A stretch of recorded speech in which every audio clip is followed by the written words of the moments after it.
Hey everyone, this is Isaac, and welcome back to another Premiere Pro tutorial. In this video, I'm going to show you how to color grade your footage using the Lumetri color panel. We will quickly go over the Lumetri presets, and then I'll walk you through all the settings inside the effect, so you know exactly what everything does. Let's get started. Let's start with the easy part, Lumetri presets. You can find them in the effects panel under the Lumetri presets. These are pre-made color grades. Things like cinematic, vivid or SL blue steel. They're great for quick looks, but they're not one size fits all. Let me quickly show you how to apply them and how they look.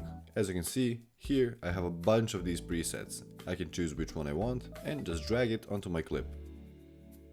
But for now, let's look at the manual controls in the Lumetri color effect, which gives you full control. To find it, just type Lumetri color in the effects panel and again drag it onto your clip in the timeline. In the effect control window, you have these 6 settings. Now, let's go through the main sections one by one. Basic correction. This is where you handle your overall image balance and exposure.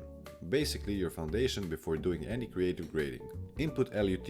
An LUT is a lookup table, kind of like a filter or preset that applies a specific color style. You can choose one of the default Premiere ones or input your own. Then, down in the color section, we have temperature, which adjusts the color warmth. Move right for more orange-yellow, left for more cooler blue tones. Tint shifts the colors between green and magenta. Saturation controls how intense the colors are. Higher makes them pop, lower makes them more muted. Then we have light settings. Exposure controls the overall brightness of your image. Contrast increases the difference between light and darker areas. Highlights. This affects the brightest part of your image. Shadows. Adjust the darker midtones. Lifting them can bring out detail in dark areas. Whites. Boosts only the very brightest parts of the image. And lastly, we have blacks. Deepens or lightens only the darkest tones. Next up is the creative section. This is where you stylize your footage. Look, you can choose a preset color similar to a LUT. Intensity controls how strong that look is applied. Faded film adds a soft faded effect by lifting the blacks, which is great for vintage or cinematic styles.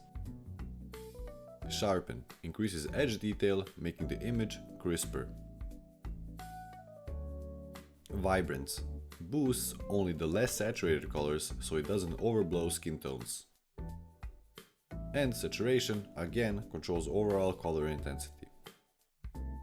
And then we have shadow tint and highlight tint. This lets you tint the shadows and highlights in different colors. And here you have tint balance. Balances how strong those tints are between shadows and highlights. Curves give you very fine control over brightness and contrast using a graph. Dragging points up brightens that image, dragging down darkens it. There are 3 curves. One is for your shadows, the second one is for your midtones, and the third is for your highlights. There are also RGB curves, which let you adjust individual red, green or blue channels to tweak the overall color balance. Color wheel lets you separately adjust the shadows, midtones and highlights. Each wheel has a center dot. Drag it toward the color to tint the range and use the sliders on the side to adjust brightness. It's great for balancing skin tones or matching shots shot in different lighting conditions. The HSL secondary section lets you target and adjust specific colors in your clip. HSL stands for hue, saturation and luminance. For example, you can isolate just a person's shirt and change its color without affecting anything else. You can use the eyedropper tool to select a color, then fine-tune the range and apply corrections like tint, contrast or saturation only to that part.